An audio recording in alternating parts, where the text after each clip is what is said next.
J'ai entendu mon voisin murmurer au téléphone. Encore des cris, comme l'autre fois. Mais je venais juste de rentrer de Lyon.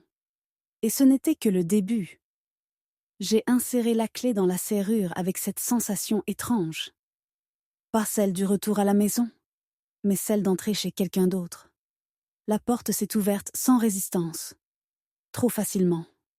À l'intérieur, le silence. Trop net. Trop propre. Mon sac est tombé sur le tapis du couloir. Je suis restée figée un instant, fixant le salon. Le parquet brillait. Mes coussins étaient tous alignés. Le plaid que je laissais toujours négligemment sur le canapé était plié. Parfaitement plié. Comme dans un appartement témoin. Je me suis avancée lentement vers la cuisine. L'évier vide. La poubelle changée.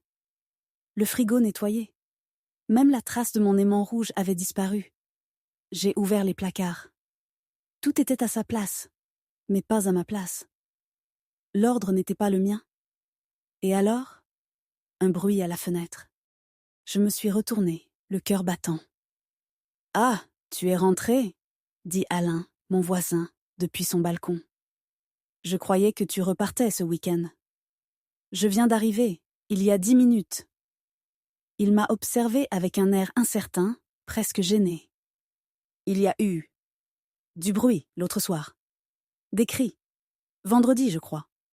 Puis de la musique. Vers minuit. J'ai pensé que tu étais revenu. »« Non, j'étais à Lyon, en formation. »« Tu es sûr de la date ? » ?»« Oui. Et ce n'est pas la première fois. » J'ai vu du monde aussi. Des gens que je ne connais pas. Ils entraient avec des sacs. Je me suis dit, peut-être que tu sous-loues ?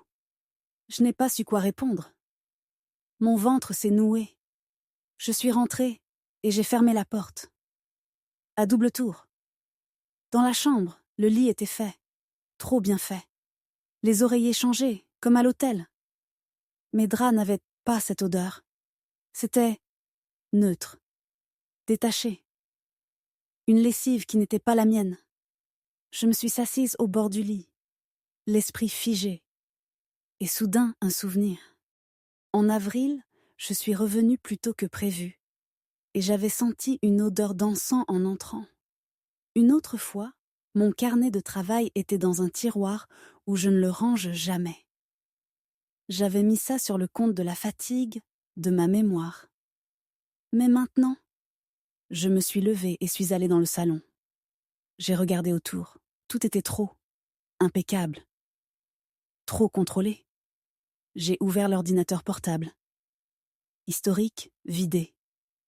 Même la caméra de la sonnette avait été désactivée. Quelqu'un avait effacé les preuves. J'ai vérifié mes messages. Rien d'inhabituel. Juste 3 textos de ma mère. « Tu rentres quand ? Pense à appeler ta sœur. Besoin de ton avis sur un truc. » Rien d'alarmant. Mais leur banalité, à cet instant, m'a glacée. Et alors, dans le miroir du couloir, je me suis vue, fatiguée, abîmée. Mais plus que ça, je me suis vue étrangère chez moi. Une intruse. C'est là que j'ai commencé à penser. Quand tout a vraiment commencé, je n'ai pas dormi cette nuit-là. J'ai tourné en rond dans mon propre appartement, comme si j'étais une visiteuse, incapable de m'asseoir, de m'apaiser. Chaque recoin semblait porter les traces d'un passage étranger, des gestes étrangers, une vie qui n'était pas la mienne. À 6 heures du matin, je suis descendue chercher du pain. Le boulanger, un homme discret qui me reconnaissait à peine, m'a lancé en me rendant la monnaie. « Vous êtes de retour pour de bon cette fois ?» Je l'ai regardé, perplexe. « Comment ça ? Oh, rien. C'est juste qu'on m'a dit que vous n'habitiez plus là, que c'était en transition. Un monsieur est venu acheter des croissants, 2 ou 3 fois, en disant qu'il logeait chez vous. » Je n'ai pas répondu. J'ai pris le pain, je suis sortie, et j'ai senti mes jambes vaciller légèrement. De retour chez moi, j'ai commencé à fouiller. Pas à ranger, pas à nettoyer, à chercher. Dans la salle de bain, j'ai trouvé une brosse à dents inconnue, dissimulée derrière le miroir. Dans le tiroir de la commode, une carte postale que je ne reconnaissais pas, signée d'un prénom qui ne me disait rien. Merci pour ce week-end. C'était magique. Léo. Écriture ronde, soignée. Papier épais. Je suis restée longtemps debout, la carte dans la main, les doigts tremblants. Quelqu'un avait dormi ici. Plusieurs fois. Quelqu'un avait vécu dans ma vie, à ma place, entre mes murs. Mon téléphone a vibré. Un message de ma mère. Tu as pu te reposer? Appelle-moi quand tu peux. Ta sœur a besoin de toi. Je n'ai pas répondu. Je suis allée sur mon ordinateur. J'ai fouillé mes emails, mon agenda partagé, mes notifications de caméra connectée. Plusieurs alertes désactivées. Certains enregistrements absents, effacés. J'ai rouvert un vieux mail de février. Ma sœur m'y demandait. Tu pourrais me prêter l'appart une nuit ou deux. C'est pour une amie qui n'a nulle part où aller. J'avais dit non, fermement. Et pourtant,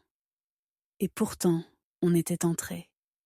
On avait habité ici, installé ici, fait la fête ici. J'ai marché jusqu'à la fenêtre.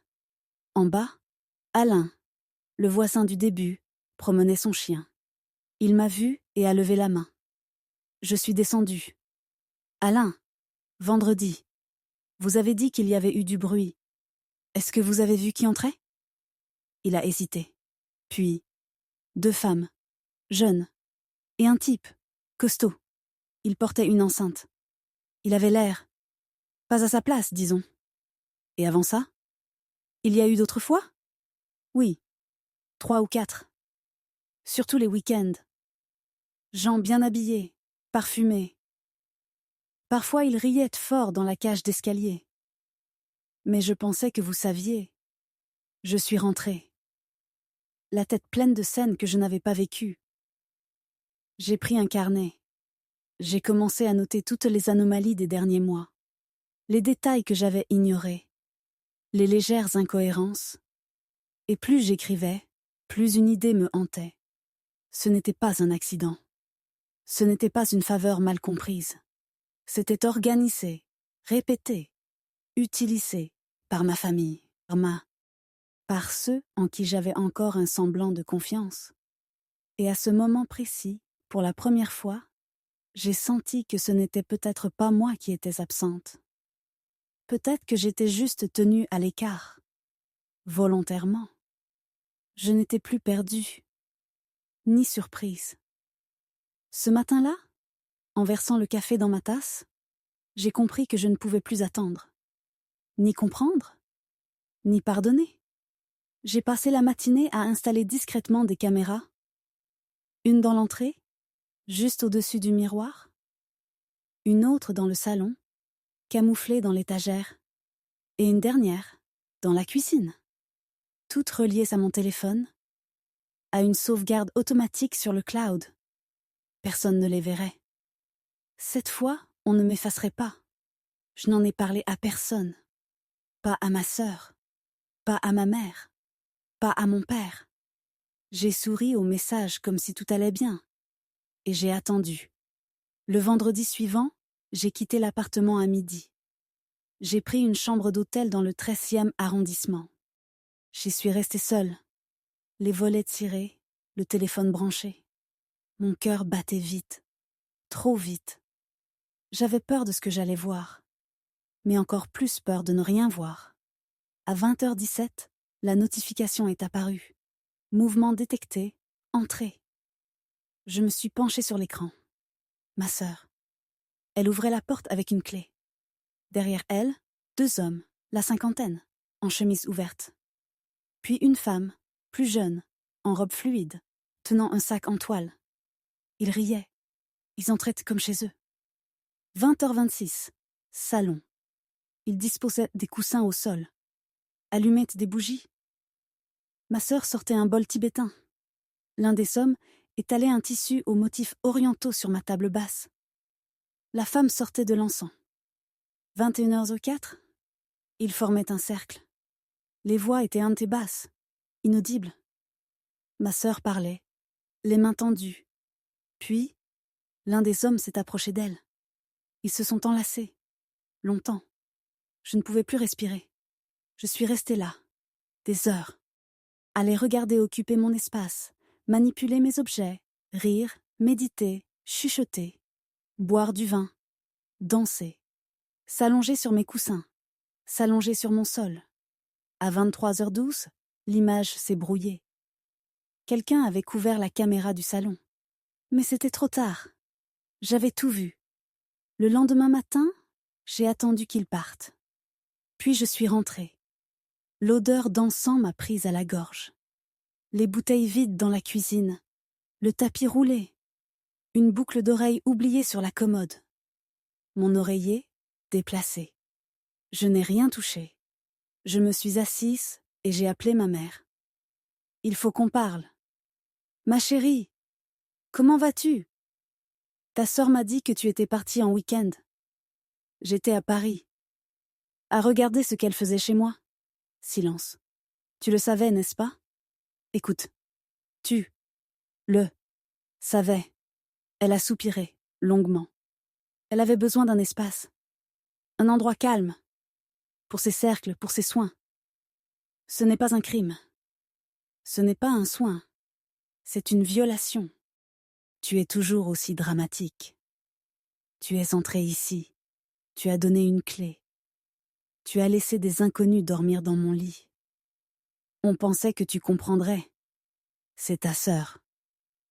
Elle traverse une période difficile. Ce n'est pas facile pour elle. Et moi? Ce n'est pas difficile pour moi, peut-être? Pas de réponse. Tu veux savoir le pire? J'ai murmuré. C'est que vous ne me l'avez même demandé. Elle a murmuré quelque chose. Un mot à peine audible. J'ai raccroché. Puis j'ai pris une décision. Ce n'était plus une question de famille, ni d'intimité. C'était une question de respect, de vérité, de territoire. Et cette fois, c'était à moi de tracer les lignes. J'ai déposé plainte le lundi matin. Pas pour l'usage illégal. Pas encore. Juste pour violation de domicile, accès sans consentement. La policière a pris des notes mécaniquement, l'air de ne pas vraiment y croire. Et ces gens, vous les connaissez? Certains, oui. Ma famille. Son regard a changé. Léger haussement de sourcils. Je connaissais ce silence. Celui qui juge sans dire. Je suis sortie du commissariat avec un papier froissé et la sensation d'avoir trahi quelque chose. Mais ce n'était pas moi qui avais menti, caché, manipulé. C'était eux. Quand je suis rentrée, la porte du bâtiment était entr'ouverte. Quelqu'un avait collé un autocollant étrange près de la boîte aux lettres. Une sorte de logo. Une spirale entourée d'étoiles. Ça n'était pas là hier. Je suis montée lentement. Devant ma porte, un pot de fleurs. Neuf. Coloré. Je n'en avais pas commandé. À l'intérieur, tout était de nouveau propre. Trop propre. Comme si on avait voulu effacer les traces. Mais j'ai reconnu l'odeur. Un mélange d'encens et de lavande. Ma sœur. Je n'ai pas crié. Je n'ai pas pleuré. Je suis allée dans la salle de bain. Une serviette humide sur le radiateur. Un cheveu long, noir, sur le bord de la baignoire. J'ai ouvert le placard à pharmacie. Manquait ma crème. Et une boîte de somnifères. Je suis allée dans ma chambre. Ma table de nuit avait été déplacée. Mon oreiller retourné. Et sur le miroir, un post-it. Merci pour ta lumière. Pas de signature, pas de nom. Juste une trace de trop. Je suis restée debout, le mot à la main, longtemps. Puis j'ai pris une boîte. J'y ai mis ce post-it, la boucle d'oreille trouvée la veille, la carte de Léo, et une cuillère en bois légèrement fendue, que je n'avais jamais vue. J'ai fermé la boîte. Je l'ai posée sur le bureau. Et puis, j'ai éclaté. Je ne sais pas combien de temps j'ai crié. Ce n'était pas un cri de douleur. C'était autre chose. Quelque chose de profond, d'enfoui. Comme si ma voix portait enfin les années de silence. Quand je me suis tue, je n'étais plus la même. Ma mère est venue le soir même. Elle n'a pas toqué. Elle avait une clé, bien sûr. Tu devrais arrêter tout ça, dit-elle en entrant. Ce n'est pas sain. De quoi tu parles? Les plaintes, les suspicions, les caméras. Tu exagères. Tu déformes tout. Je l'ai regardée. Qui a dormi dans mon lit, maman? Elle a baissé les yeux. Elle avait besoin d'un lieu. Tu étais absente. On croyait que tu comprendrais. Non. Vous espériez que je ne dirais rien. Elle a levé les mains, fatiguée. Tu ne sais pas ce que c'est, d'aider quelqu'un, d'être là. Toi, tu fuis, tu voyages, tu disparais. J'ai construit cette vie pour moi. Pas pour que vous y installiez vos cultes. Elle a tremblé. Une seconde. Puis elle a souri, triste. Tu es devenue dure, froide. Je suis devenue lucide. Elle est partie sans refermer la porte. Je l'ai claquée moi-même. Puis j'ai tourné la clé. 2 fois, lentement. Et j'ai compris. Je venais de la fermer sur quelque chose d'irréversible. J'ai passé la nuit allongée sur le sol du salon, sans lumière. Le plafond noir au-dessus de moi ressemblait à un puits sans fond. Je n'arrivais plus à pleurer. J'étais au-delà. J'avais dépassé le chagrin, la honte, la peur. Ce qui restait, c'était un vide précis, un silence dur, tranchant. Vers 4 heures du matin, je me suis levée. J'ai ouvert l'ordinateur. J'ai commencé à chercher. Cercle de parole, groupe de guérison intérieure, ateliers énergétiques. J'ai trouvé des pages, des forums, des blogs. Et parmi eux, une page Instagram, Éveil Nord. Une photo m'a glacée. C'était ma table, ma nappe, mes murs, floutés, mais reconnaissables. Dans la description, nos hôtes sacrés nous offrent leur toit pour ouvrir des espaces de lumière. Merci à elle pour sa confiance. Elle, c'était moi. Mais je n'avais jamais donné ma confiance. Je n'avais jamais donné mon accord. J'ai continué. J'ai trouvé des commentaires. Guérison puissante. L'intimité de l'espace rend l'expérience unique.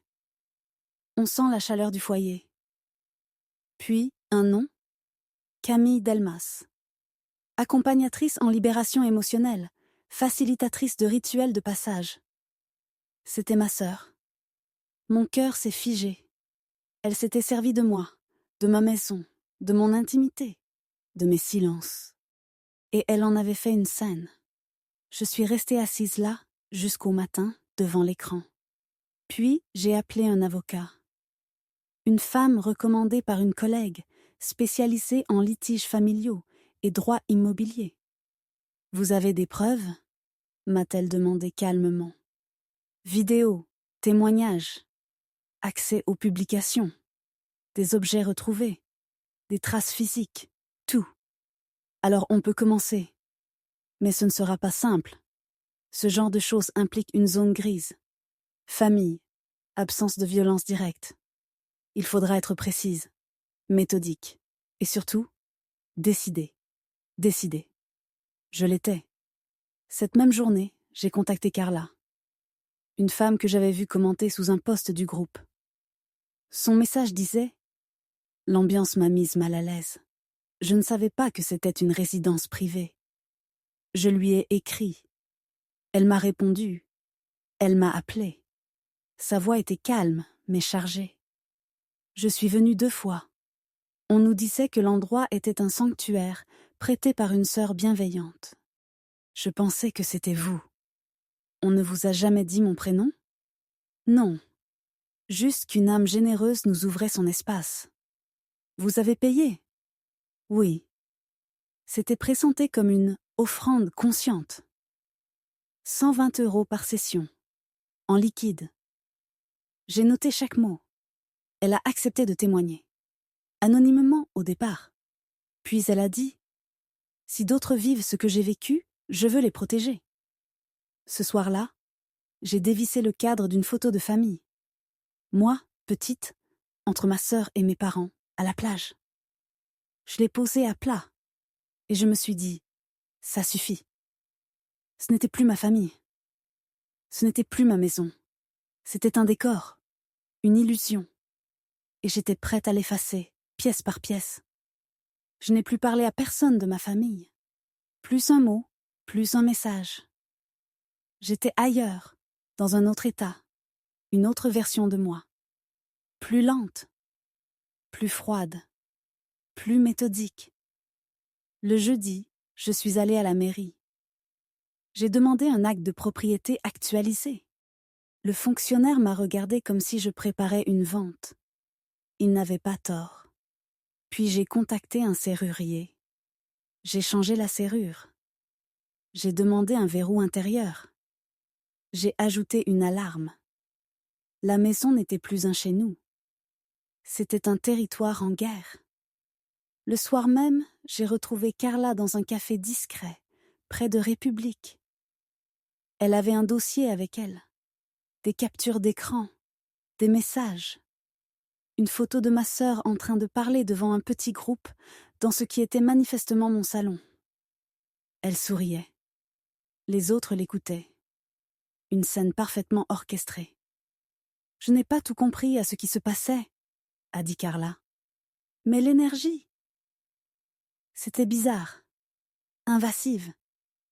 Il disait des choses comme « Le corps de la maison se souvient » ou « Nous ne sommes que les canaux ». C'était beau, oui, mais aussi faux. Elle a signé une déclaration. Elle voulait le faire. Pour tourner la page, a-t-elle dit. En rentrant, j'ai reçu un mail. Sujet. Rappel de participation. Cercle intérieur. Samedi 18h. Même lieu. Même lieu. Chez moi. Il prévoyait encore une séance. Malgré tout. Malgré les plaintes. Malgré le changement de serrure. Malgré les preuves. Ou peut-être à cause d'elle. J'ai imprimé le mail. Je l'ai apporté à mon avocate. Elle a levé les yeux. Vous êtes prête pour le conflit ouvert ? J'ai hoché la tête. Le samedi, j'ai préparé la maison comme on prépare une scène de théâtre. Rien de visible, mais tout était en place. J'avais prévenu la police. J'avais tout enregistré. À 17h58, quelqu'un a tenté d'ouvrir la porte. La clé ne fonctionnait plus. À 18h03, j'ai reçu un appel. Ma sœur. Je n'ai pas décroché. Elle a insisté. 8 appels. À 18h21, un message. Pourquoi tu fais ça ? Tu ne comprends pas. Ce n'est pas contre toi. C'est pour tous. Je n'ai pas répondu. À 18h34, la sirène s'est déclenchée. Quelqu'un avait tenté de forcer la porte. À 18h50, la police est arrivée. 3 personnes attendaient devant l'immeuble. Ma sœur n'était pas là. Mais l'une des femmes avait une clé. Une autre portait une boîte de bougies. Ils ont été entendus. Je suis restée cachée. Derrière. Je les ai vus à travers les stores. Calmes. Presque indifférents. Comme si ce n'était pas grave. Mais pour moi, c'était tout. C'était la fin. La rupture.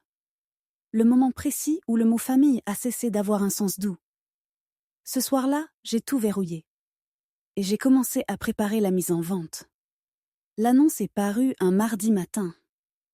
Appartement lumineux, calme, entièrement rénové, parfait pour une vie nouvelle. Pas un mot de trop. Rien de sentimental. Juste la vérité froide et factuelle. 3 jours plus tard, j'ai reçu un appel d'un agent immobilier. 2 visites programmées. Je n'avais même pas encore vidé les placards. Je n'étais pas prête, mais je l'étais quand même. Parce qu'attendre, c'était encore les laisser entrer. Le samedi, l'appartement était plein d'étrangers. Des couples jeunes, des femmes seules, un homme retraité. Ils posaient des questions sur l'isolation, la copropriété, les charges. Personne ne demandait pourquoi je vendais. À 15h27, j'ai entendu la porte de l'immeuble claquer plus fort que d'habitude. Ma sœur. Elle s'est arrêtée devant ma porte ouverte. Elle a vu les visiteurs, l'agent, moi assise à la table, calme, silencieuse. Elle a croisé mon regard. Longue seconde. « Tu vends ?» a-t-elle dit, comme si elle venait de découvrir un crime. « Oui. »« Tu ne peux pas faire ça. C'est chez nous aussi. » Le mot. « Nous. » Je l'ai laissé tomber comme une pierre. Non, ça l'a été. Maintenant, c'est fini. Tu exagères. Tu punis tout le monde pour rien. Je me protège. C'est différent. Elle a voulu entrer. J'ai levé la main. Un simple geste. Elle s'est figée. Elle a compris. Les gens autour nous regardaient. Un couple s'est écarté. L'agent immobilier a murmuré quelque chose, mal à l'aise. Elle a reculé, mais avant de partir, elle a dit « Tu vas finir seule ».